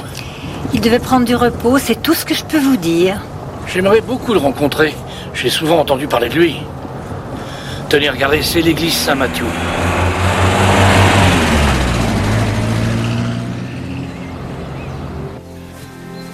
C'est ici que le corps a été découvert. Oh, étranglé. Eh oui. Elle a été trouvée par un professeur de gymnastique, Jane Martindale, qui faisait du vélo dans le coin. Ça a dû lui gâcher toutes ses vacances. Elle était effondrée. Que pouvez-vous me dire sur la personne qui est décédée? Elle s'appelait Alice Corrigan. Elle avait 27 ans, était sur le point de se marier. Elle avait une fortune personnelle. Nous pensons que c'était peut-être le mobile. Vous étiez persuadé qu'elle avait été tuée par son fiancé? Edward Devril, bien entendu. Il héritait de toute la fortune. Mais le corps a été découvert à 10h15 pendant la messe. Et lui, il revenait de Londres par le train direct jusqu'à Blackridge. On a plusieurs témoins qui l'ont vu monter dans le train et en descendre. Ça ne pouvait pas être lui. Alors on n'a jamais trouvé le meurtrier? Et on ne trouvera jamais, à moins que Monsieur Poirot ait un nouvel éclairage à apporter sur l'affaire. Quand une affaire lui tient à cœur, Monsieur Poirot n'est jamais à court de nouveaux éclairages.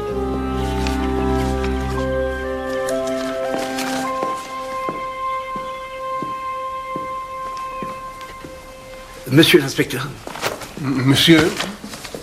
Je suis le Major Barry, et je me demandais si je pouvais vous dire un mot À propos du meurtre? J'aurais aimé savoir sur combien de temps encore vous pensez étaler votre enquête. Ah, c'est difficile à dire, monsieur. Je vois. Parce que ce n'est pas grave. Que se passe-t-il? Je n'en ai aucune idée. Êtes-vous prêt, capitaine? Mais croyez-vous que le plan de Poirot va fonctionner? Je l'espère. Il est en train de les prévenir. Alors, quand allez-vous nous donner la permission de quitter l'île, Monsieur Poirot? J'ai demandé à l'inspecteur Japp de rouvrir l'île pour que vous soyez libre. Ah, c'est vrai? Bien sûr, Monsieur Blatt. Les nouveaux arrivants peuvent d'ores et déjà entrer. Tant mieux. Moi, j'y vais si ça vous fait rien. J'en ai assez de moisir ici. Alors, vous avez trouvé? Oh, c'est une affaire extrêmement compliquée, mademoiselle Brewster. Mais vous devez déjà avoir une idée. Vous savez, mademoiselle, je suis un homme très simple. J'ai toujours tendance à penser que l'individu qui a l'air coupable est celui qui a commis le crime. Et dans ce cas précis, il y a bel et bien cet individu. Qui est-ce? Seulement, il y a comme un écueil. Parce qu'il est tout à fait impossible que cette personne soit l'auteur du crime.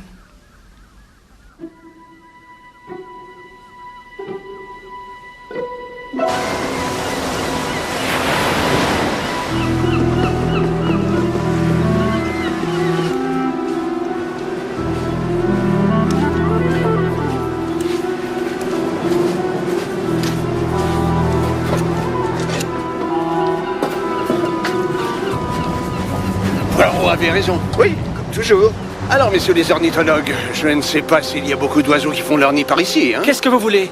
On n'a rien fait de mal, désolé. Ah non. Ben, ça dépend de ce qu'il y a dans la boîte que vous venez de prendre, mais comme on sait déjà ce qu'il y a dedans...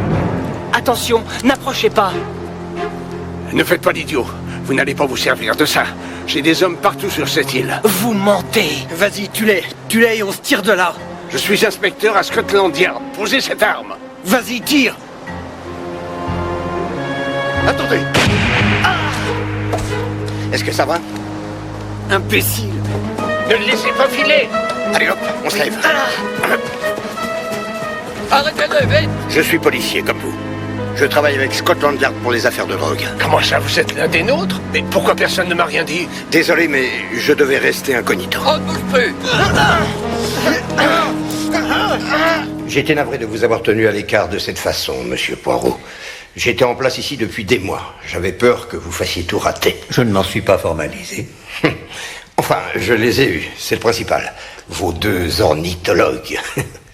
Ils avaient trouvé un endroit très pratique. La marchandise venait du continent. Comment arrivait-elle jusque-là? Oh, c'est extrêmement simple. Et qu'est-ce que ça veut dire? Ça se Vous fait, n'avez pas monsieur. le droit de me traiter de cette façon. C'est un scandale. Ça y est, le jeu est terminé, monsieur Blatt. Voilà, Hastings, la réponse à votre question. Monsieur Blatt parlait de Deauville et de Nice, mais a choisi de naviguer ici. Et bien sûr, il porte des chaussures de navigation faites de toile. C'était les traces de pas dans la grotte, c'est évident. Oui, tout à fait. L'héroïne est ramenée de France avec la voile rouge, ce qui prévient le continent qu'elle est en train d'arriver. Et la voile blanche, c'est la voie est libre. Oui. Je suis très impressionné, monsieur Poirot. Même si nous connaissions cette bande depuis quelque temps, nous ne pouvions les localiser. Emmenez-moi ce vaurien. Allez, on y va. Je vais vous faire tenir tranquille, moi. Allez. Attendez, Poirot. Vous pensez sérieusement que tout ça n'a rien à voir avec la mort d'Arlena Stewart? Les choses vont bientôt s'éclaircir. Mais elle a dû aller dans la grotte, vous avez reconnu son parfum. C'est en effet ce que je croyais, inspecteur. Et une question m'est venue à l'esprit. Pourquoi est-elle entrée dans la grotte? Peut-être voulait-elle ne pas être vue. Hastings, une fois encore, vous nous donnez une explication qui permet de tout éclaircir. Pas pour moi, en tout cas. Vous pensez qu'elle avait peur de quelqu'un? Je pense, Hastings, que le mal est sur cette île. Et le meurtre qui a eu lieu a été imaginé par un esprit très brillant. Mais il y a une chose à laquelle le tueur n'a pas pensé. L'esprit d'Hercule Poirot. Eh bien, maintenant ces deux grands esprits vont se rencontrer. Et toute la lumière sera faite sur la vérité.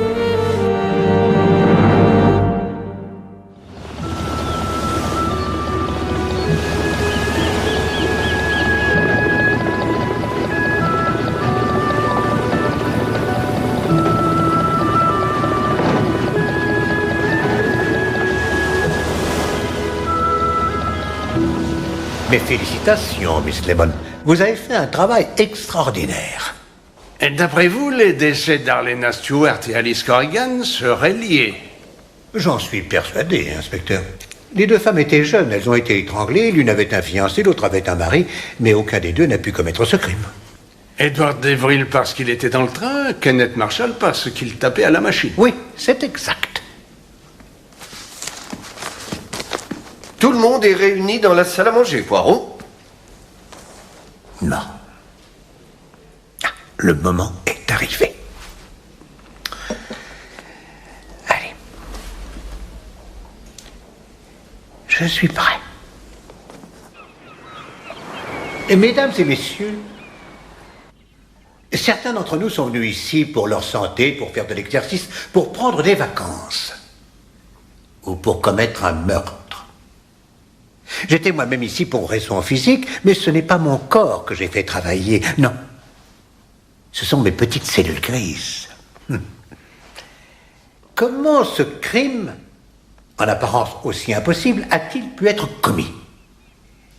Et qui, parmi nous, est responsable de la mort de Arlena Stewart?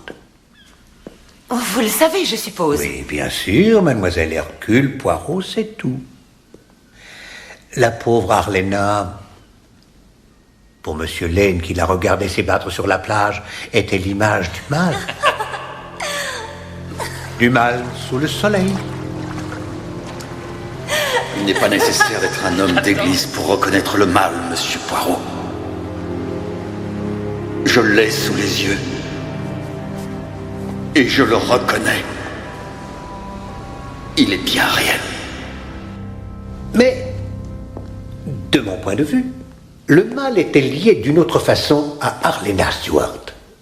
Je l'ai vue au début et tout au long de mon séjour ici comme une victime éternelle et prédestinée. Alors elle était donc bien victime d'un chantage? Non, je n'en suis pas certain, inspecteur. Mais j'ai entendu ce qu'elle disait au téléphone. Non, madame, vous n'avez entendu qu'une partie de la conversation. Hastings, vous souvenez-vous du télégramme que nous avons trouvé dans la chambre de Arlena Stewart? Oh, tout à fait, il venait d'un certain Nathan. Tiens. Un télégramme pour Arlena qui vient de New York. Il est daté d'il y a 3 jours. Allez-y. Envoie l'argent dès maintenant ou tu y perdras énormément. Nathan. Pour l'inspecteur Japp, cet homme, Nathan, était menaçant envers elle. Mais pour moi, ce qu'il a écrit révélait autre chose. Comment ça? Et cet Américain faisait allusion à une opération financière. Une très très bonne affaire, inspecteur. Non, je pense qu'il voulait l'argent de Arlena Stewart dans le simple but d'investir. Vous diriez qu'il ne la faisait pas chanter? Nous les avons vus une fois, Hastings. Ils dansaient tous les deux. aurait-elle dansé avec un homme qui la menaçait? Il me faut l'argent. C'est Nathan Lloyd. Monsieur Marshall? Vous avez raison. Il était ce qu'on pourrait appeler un nouveau riche, pas très honnête. Oui, c'est ça, oui. Il s'agissait tout simplement d'un jeune homme, comment dit-on, opportuniste, qui a compris exactement ce qu'était Arlena Stewart. Une cible. Et qui plus est, une cible facile. Elle avait tout de même hérité la fortune de Sir Roger Erskine. Dont il ne reste absolument plus rien, même pas de quoi payer un timbre-poste. Et vous croyez qu'elle aurait tout envoyé à ce type de New York? Non, ce que je veux dire, c'est que sa faiblesse lui a été fatale. Elle n'était attirée que par les hommes susceptibles de profiter d'elle. Non, attendez, nous étions un couple heureux. Ah. Monsieur Marshall, vous êtes un homme des plus galants, n'est-ce pas? Mais la vie avec elle a dû être une torture pour vous, ainsi que pour votre fils, je pense. Je ne l'aimais pas. Et je ne m'en suis jamais caché. Ce sont vos lunettes qui ont été découvertes au pied des échelles à Pixie Cove. Et au moment de sa mort, vous étiez seul? J'étais sur la plage avec Madame Redfern. À midi moins le quart, avez-vous dit? Nous n'avons que votre parole pour ce qui est de cette question. Madame Redford n'a pas vu votre montre. Imaginons qu'il n'était que 11h30, hein? Cela vous aurait donné suffisamment de temps, après son départ pour le tennis, pour courir jusqu'aux échelles et grimper. C'est faux. Ce n'est qu'un adolescent, laissez-le maintenant. Et vous, monsieur Marshall, vous n'avez pas d'alibi pour vous défendre de ce meurtre. Je vous ai dit que je tapais à la machine. On vous a entendu taper, mais on ne vous a pas vu le faire.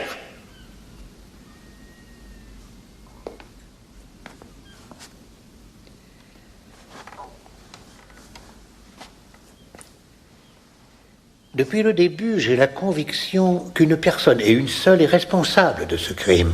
Et pourtant, tout le monde dans cette pièce souhaitait la mort de Arlena Stewart. Je ne la souhaitais pas. Bien sûr que si. Elle était l'obstacle entre vous et Monsieur Marshall. Son fils également, qui s'intéressait au poison, voulait voir son père libéré. Je ne me suis jamais approché d'elle. Mademoiselle Brewster a perdu beaucoup d'argent par sa faute. Et vous, Madame Redfern, vous sentiez que vous risquiez de perdre votre mari. Oui, mais je n'aurais jamais fait une telle chose. Je n'avais aucune raison de la tuer. Oh, Monsieur Lane. Pour vous, elle était la femme du diable. Tout comme votre femme. Et vous vouliez également la voir punie. Non. Bon, alors qui était-ce, Poirot?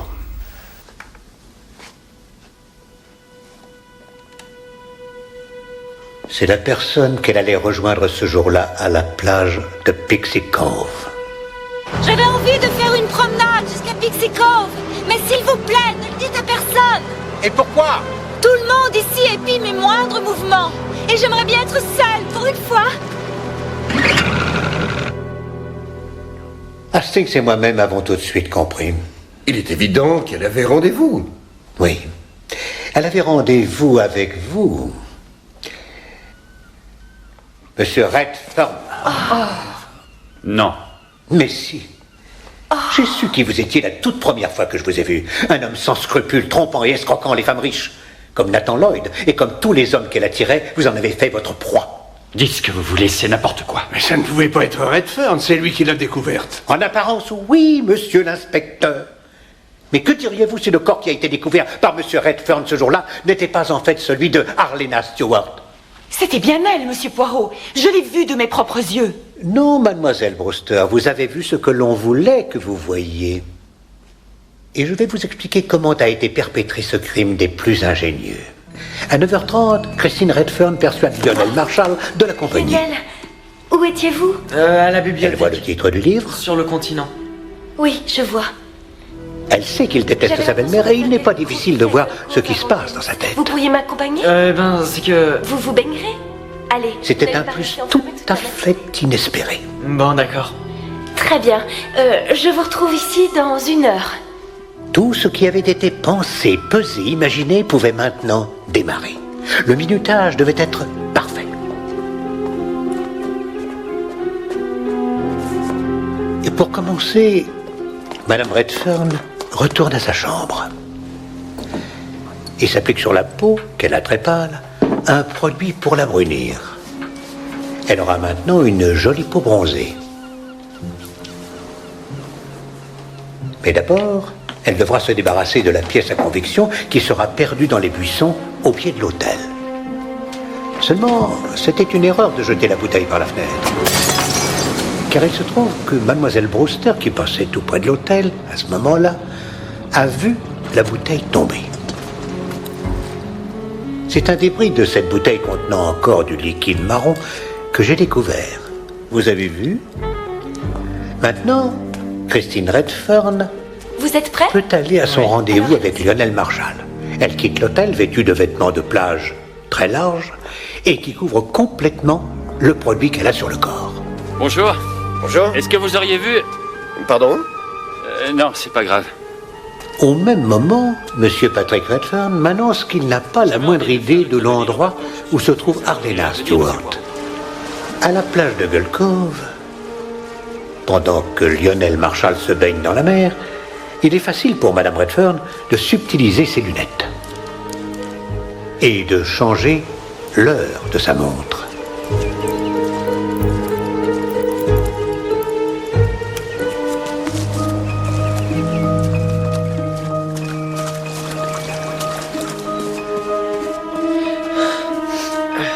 Alors? Elle est chaude. Auriez-vous l'heure par hasard? Midi moins le quart. Mais il n'était pas midi moins le quart. Non. Il n'était pas plus de 11h30. C'est ce que vous m'avez dit, non? Vous pensiez être en retard pour une émission à la radio que vous vouliez écouter. Oui, c'est vrai. Mais en fait, il était guère plus de midi quand je suis revenu. Maintenant, Madame Redfern a beaucoup à faire. Elle a réussi à gagner un peu de temps, ce qui ne sera pas de trop pour elle. Pour commencer, elle remet la montre à l'heure exacte. Il y a peu de chance pour que Lionel Marshall s'en aperçoive. Et c'est ce qui s'est produit. Ensuite, elle court à travers l'île jusqu'à Pixie Cove. Ce qui, bien sûr, nécessite beaucoup d'endurance et une grande vitesse. Hastings, vous rappelez-vous qu'elle nous ait parlé de son ancienne profession? Elle a dit qu'elle était enseignante. Oui. Et si elle avait été enseignante en éducation physique? Quelqu'un pour qui un tel exercice et un tel effort aurait été facile. Elle arrive aux échelles de Pixie Cove Patrick! Tu es là? et s'arrange pour que Arlena Stewart sache qu'elle est là. Cependant, Arlena avait rendez-vous avec Patrick Redfern. Et sa femme était la dernière personne qu'elle avait envie de voir. Mais Arlena Stewart et Patrick Redfern étaient convenus que si Madame Redfern venait à apparaître, elle irait se cacher dans la grotte. L'entrée de la grotte est très encaissée. On ne la voit pas lorsqu'on est sur la crique, ou à cet endroit de la plage où Madame Redfern est en train de se changer, cachée par les rochers. Tout est prêt pour passer à l'étape suivante du plan. Le minutage doit être absolument parfait. Patrick Redfern a déjà commencé son tour de l'île avec Mademoiselle Brewster. Regardez, il y a quelqu'un sur la plage. On dirait Madame Marshall. Et là, il découvre le soi-disant cadavre. Arlena ? Avec la perruque brune, le chapeau chinois et le faux bronzage, elle ressemblait beaucoup à Arlena Stewart. Elle est morte. Elle a été étranglée. Elle est morte. En êtes-vous sûr? Oui. Son pouls ne bat plus. Elle ne respire plus. Il faut prévenir la police. Vous ne devez toucher à rien. Oui, je sais. L'un de nous deux doit rester là, avec le corps. Il vous a choisi, Mademoiselle Brewster, pour l'accompagner en bateau parce qu'il savait que, comme chacun de nous, vous ne pourriez pas grimper à l'échelle. Et il était primordial que vous preniez le bateau pour revenir. Mais j'aurais mis ma main à couper que c'était elle. J'ai réellement cru que c'était Arlena. Oui. Mais malgré tout, vous avez fait la réflexion que vous aviez détecté comme une pâleur sur sa peau. Bien sûr, parce que son bronzage était faux. Oui. Et vous êtes parti en toute hâte pour chercher de l'aide, laissant, comme vous le pensiez, Patrick Redfern seul avec le corps. Elle est partie. Dès que vous avez été hors de vue, Monsieur et Madame Redfern ont pu passer à la deuxième étape de leur plan.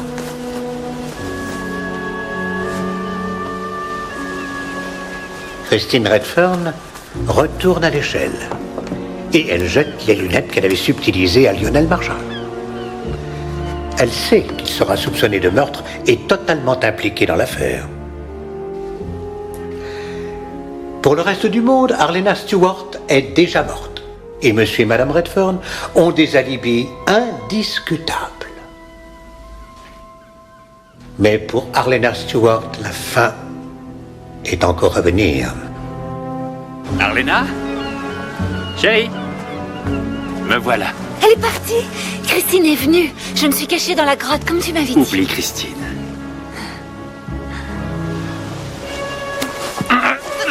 Patrick!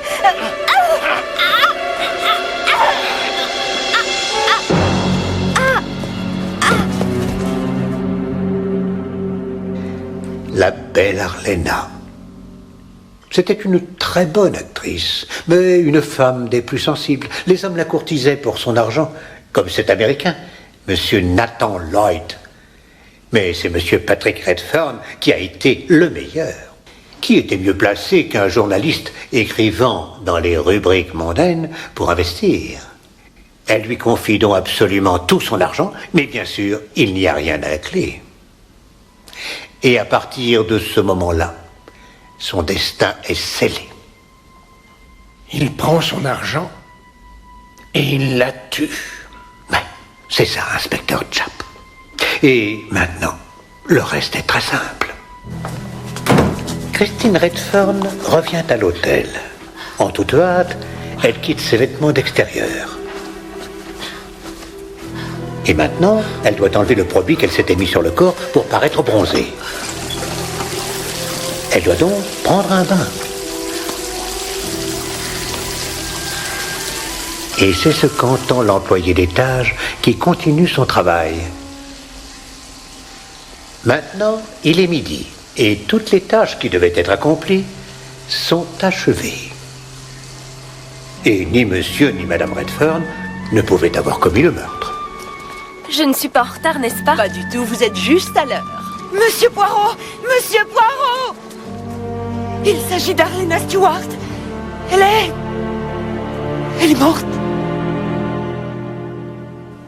Eh bien, c'est l'histoire la plus diabolique que j'ai jamais entendue. Certainement, inspecteur. Elle est tout à fait unique, non? Parce que le meurtre a été commis après l'heure de son décès. Mais ce n'était pas la première fois qu'il mettait au point ce stratagème. Il y a eu Alice Corrigan avant. Oui, Miss Lemon. Une autre jeune femme assassinée pour son argent, mais cette fois par un fiancé qui ne pouvait pas être là. Oh, qui avait découvert le corps, à votre avis? Un professeur de gymnastique. Absolument. Et oui, un professeur d'éducation physique. À cette époque, Christine Redfern s'appelait Jane Martindale. Et c'est elle qui, à 10h15, découvrit le corps qui ne pouvait en aucun cas être là.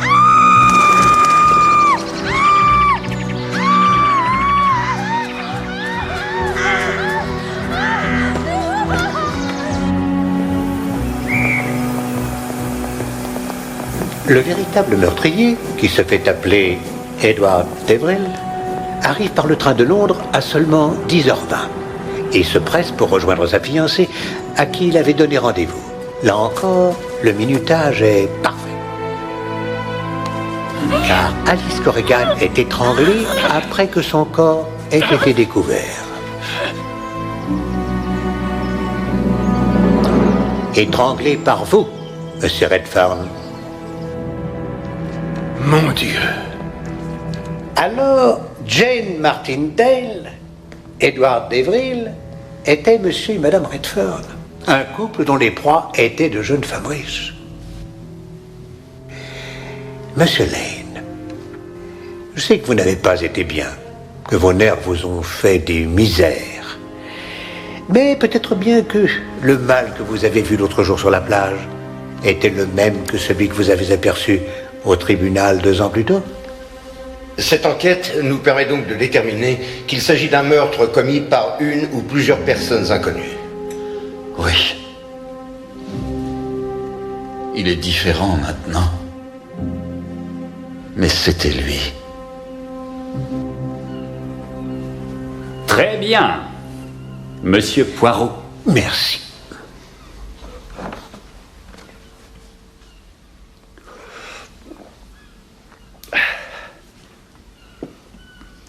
Vous êtes content de vous, j'espère. Espèce d'animal prétentieux.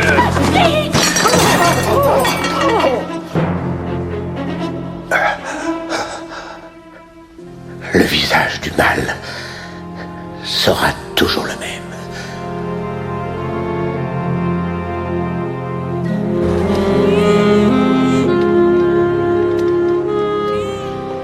Alors, que dites-vous de votre cure de repos, monsieur Poirot? Ah oui, peut-être devriez-vous courir, Poirot, ou faire du tennis. L'obésité fait de nombreuses victimes, à ce qu'il paraît. Non, Hastings. Le diagnostic de l'hôpital était faux. Mon tailleur me dit que je suis parfaitement bien comme ça. Vous préférez croire votre tailleur plutôt qu'un médecin hautement qualifié? Bien évidemment. Les remèdes de mon tailleur ne sont douloureux que pour mon compte bancaire. Mais pour fêter le retour à la santé de Poirot, puis-je vous suggérer un petit repas des plus conviviaux? Oh, formidable. Nous irons tous au ranchero. J'ai bien peur que non, capitaine Hastings. Comment cela? Désolé, Poirot, je sais que vous ne vouliez pas que j'en parle au capitaine Hastings, mais... Parlez de quoi? Les ennuis de Poirot venaient de la nourriture qui était empoisonnée. Je ne comprends pas. Ce n'est pas la première fois que cela se produit au ranchero, Hastings. Il y a eu 14 autres cas. Non! Le ministère de la Santé l'a fait fermer. C'est une blague. Comment l'avez-vous su? On a demandé à Scotland Yard de poster un homme armé tout près des cuisines. Comment ça? Le temps qu'il fasse d'autres contrôles. J'ai investi une fortune dans cet établissement. Voyons, Hastings, les choses se font tant mieux. Les choses se défont tant mieux aussi. Oh non. Mais pour vous consoler de vos malheurs, je vous emmène tous à mon petit bistrot belge préféré qui est au coin de la rue. Et j'ai le plaisir de vous annoncer qu'ils ne sont pas connus pour servir de l'eau d'ortie. De l'eau de quoi? De l'eau d'ortie, inspecteur. C'est un genre de punition.